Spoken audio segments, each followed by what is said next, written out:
So Despicable Me 4 marks the 4th entry as part of the Despicable Me series, but the 6th one as part of the franchise, as of course we've had 2 Minions prequels. And I have to say, Despicable Me 4 is such an enjoyable movie. I mean, it's got so many winning and appealing aspects to it.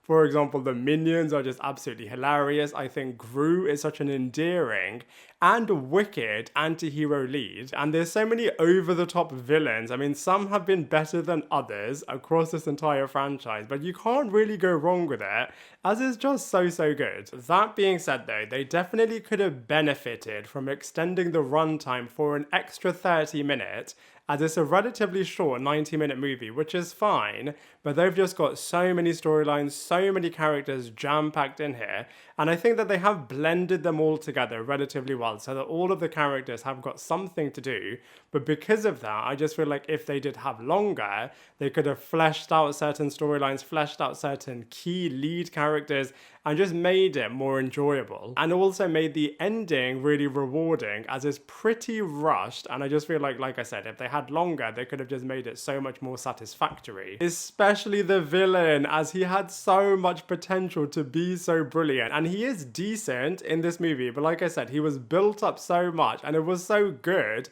seeing the build up, as you literally are with Gru, as you're in kind of fear over this high school rivalry based villain, and the ending, I feel like I said, they've built it up so much, but they just end it and wrap it so quickly that it's a little bit anticlimactic. And like I said, if they had longer, they could have just made it so much better. But regardless, the film and the franchise have got such a winning formula that you just can't go wrong with it, and it is just so fun to watch. And you're going to be laughing throughout. I feel like from a writing point of view, the script is actually really good.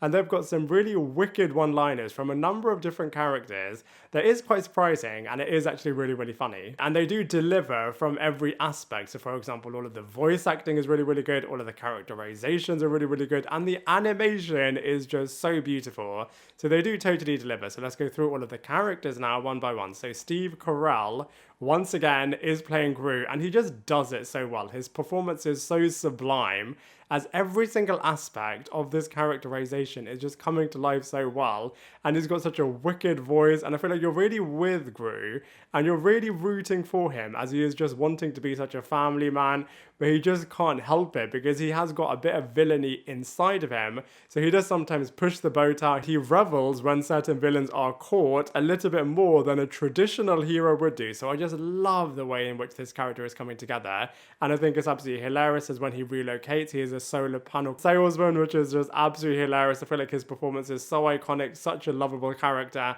and I think also he's such a family man, and he just wants to be such a good dad. So there's just so many aspects that you can really relate to this movie from, especially with this character, and on that point, I feel like they service all different ages really well, which I think lately a lot of animations have skewed a lot towards a younger audience, especially last year, for example, with Wish, with Merry Little Batman, whereas this time, I feel like they cater for all ages in a really good way, because actually animation should be accessible for everybody, and I feel like this movie does do that in such a good way. We've then got Will Ferrell, who puts on his best French accent, and he does a really good job actually playing the supervillain. Like I said, he's got a high school rivalry with Gru, which actually gives him so much more motivation. So it's not just a caricature 2D type villain, no pun intended, that just wants to service the end of the world. Actually, this guy just wants to ruin Gru's life. And so you can see where he's coming from, and of course he has got a villainy background and expertise, so it's actually a pretty deadly and calculated villain. But like I said earlier on, they just needed longer to just flesh out this character so much more, as I do think he had the potential to be the best villain created so far as the Despicable Me franchise is concerned, and just had more time to do more dastardly deeds, which is just such a shame, as this character could have been even better. Kristen Wiig is back as well, and she has got some hilarious one-liners. For example, when she is making fun of the fact Baby Junior just doesn't really like anything to do with Gru, but you know, he does still love him underneath all of that. And when they relocate, she is actually going to become a hairdresser with zero experience. So all of those sequences are pretty hilarious. And I do actually think her storyline also could have benefited from a longer runtime, as they just kind of ended it, and they could have definitely explored it a lot more. All of the adopted daughters also have mini storylines, which is really funny. And then speaking of younger daughters, Joey King is playing a really manipulative young girl in this series, And she works really, really well, actually, opposite Gru, which you wouldn't think when you first are introduced to this character. But she is actually really, really clever, and I feel like Joey King brings her to life really, really well. And you wouldn't think as Joey King, because she plays her in a little bit of a different way. And then, like I said earlier on, we've also got Junior, who at first isn't a fan of Gru, and so the movie storyline is interesting in terms of can Gru win Junior over. And then, of course, we have all of the minions who are just so adorable. I feel like, you know, they've even warranted having 2 movies based upon them, which is absolutely hilarious. And they are just so unstoppable. You cannot control them, even though a number of different characters try to, with hilarious consequences. And we've also got some mega minions here as well. And they do actually poke fun at the fact that so many properties now are going down the superhero super serum route.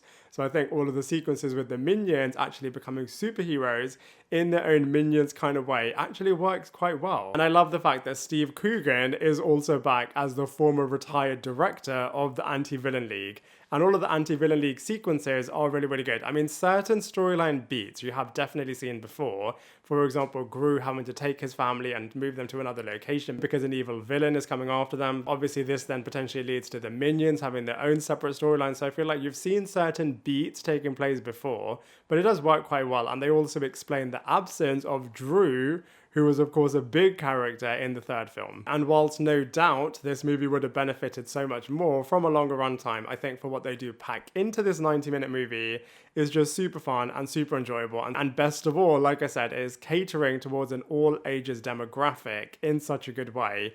And so for all of those reasons, I'm going to give Despicable Me 4 a solid 7.5 out of 10.